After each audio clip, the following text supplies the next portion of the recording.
بسم الله الرحمن الرحيم. الحمد لله رب العالمين، ولا عاقبة للمتقين ولا عدوان إلا على الظالمين.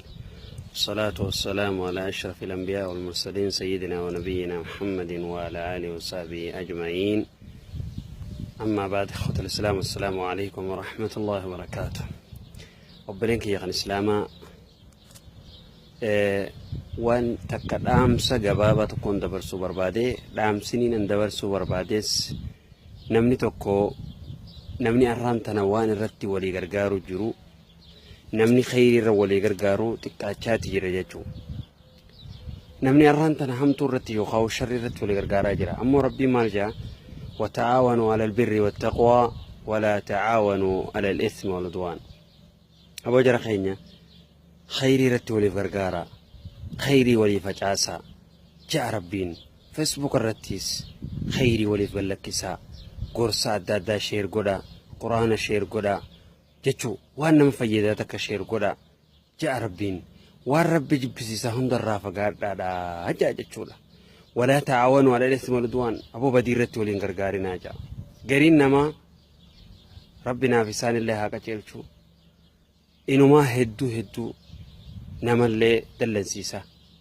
rabbi dallansiisuu dhiisi, garuu waa sadii beekuun barbaachisaadha. sanumaafuu gaa jecha namaa beektaa wanni jaan hin jirtu. osoo waan sadeen hin dubbanne gariin namaa hedduu nama barbaadeeti suuraa nama sheekaafaa barbaadee suuraa sanirratti isaa hajjii keessa jirufaa, isaa masjida keessa jirufaa, yaa subhaanallah sirbarratti hidhee erga jechuudha. maalayyaa namni kunkaa tanaaf bar haadha manaatillee yoggaa filatan kaysaafuu waan nama fakkaatu filachuun gaariidha. waan nama fakkaanne filachuun gaarii miti. maaliif haadha manaatis yoggaa filatan tadiin qabdu iimaana yoo qabaatte rabbi sodaa qabaatte filachuun hedduu nama hunda fayyada. ta iimaana hin qabne yoo filatte garuutu suurmatee faa yoo atis sheeka taate suuraa tee walitti qabdee sirbarratti hiitee si ergiti yookaan waan hin taane takka siif sheergooti gama keessatti ergiti jechuudha. khayrii irraan harkattu qaalii jaarsaa godhuu dhiisii kabajaa isaatii fi waan inni ta'e hin beektu jechuudha. maaliif tanaaf rasuulli sallallahu alaihi wasallam waa'ee fuudhaa heerumaa keessatti illee waa afran isiidhaa dubbatee tadiin qabdu filadhu jeemaayyii irratti jechuudha. diin kun barbaachisaadha. dhiirattis dubartiin dhiira diin qabdu filadhu ni jeef waan akkanaati jechuudha. maaliif khayrii akka isii facaasuuf akka hamtuun facaafneef. tanaaf rabbiin dubbatee maal jaa rasuulli keenya sallallahu alaihi wasallam dubbatee maal jaa in ja'akum man tardoona diina. namni diinsaa jaalattan ka amala bareedaa qabu isinitti dhufu isin abboottiin itti heerumsiisaa je'e jechuudha. wanni kanaatun akkan arkamneef akka namni sharriirra waliin gargaarreef akka khayriirra waliif gargaaruuf jechuudha. mee oggaa ati faan sheeka taatee fuutee gaabulti jettee wanni kanaatun sharriin namni khayriirra sin gargaarre tokko si dhufe ka qaaliin goone si dhufe yaa musiibaa kanaa wajirti jechuudha. rabbi nama hasattaru nama keeysaafuu maaliif sheeka jette hoo jette namni tokko dura mana isaa keessa qulqulleessuu qaba jetturraa hin je'e haadha manaa ta'e imaana qabdu yoo hin qabaanne mana isaatillee qulqulleessuun itti ulfaata jechuudha.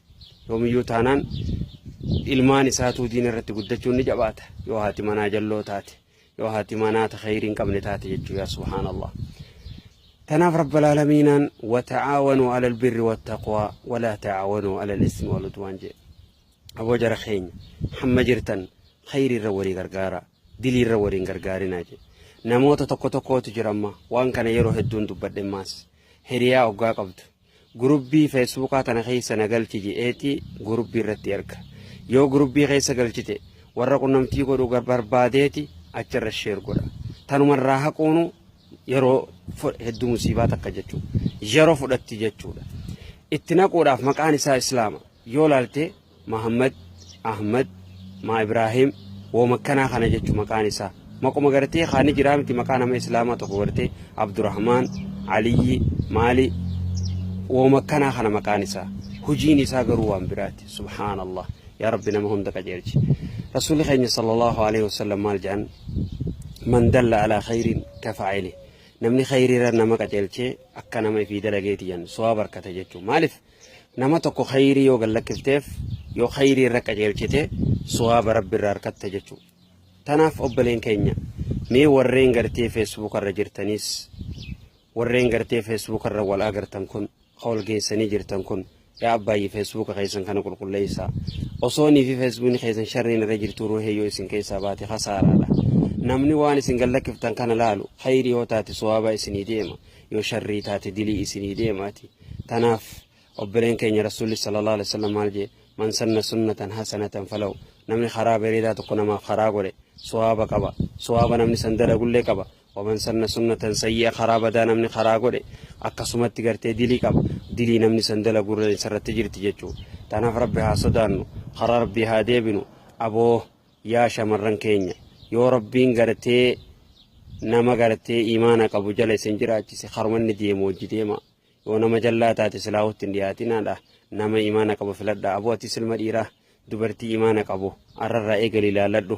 تغرتي صوراف تيفا بربادي سربر رهيتي gartee waan gartee suuraa sila hajjiitii fi maarreefaa kan jiraami waan akkasiisan arrarraa eegalii harkarraa hiqadhu silaahuu qaceeltee wanni qaceelu waan jirtuti rabbiin sii banee jira arraboota sadiin qabdu malee fuudhiin jaa warree waan akkanarraa nagaafattanis deebisaan kiyya kana jechuudha dubartii diin filadhaa laalladhaa ta imaana qabdu ta rabbi sodaa qabdu ta salaata waajibaa dhiisi sunnaarra sii gargaartu ta haraamirraa si dhoorkitee khayriirra si qajeelchitu filadhu أتيس دبرتي إسلاما خير السياجو خامت الراس دورك في الأردو يا رب نوكا تيلتي هذا والله تعالى عالم صلى الله وسلم على نبينا محمد وعلى آله وصحبه أجمعين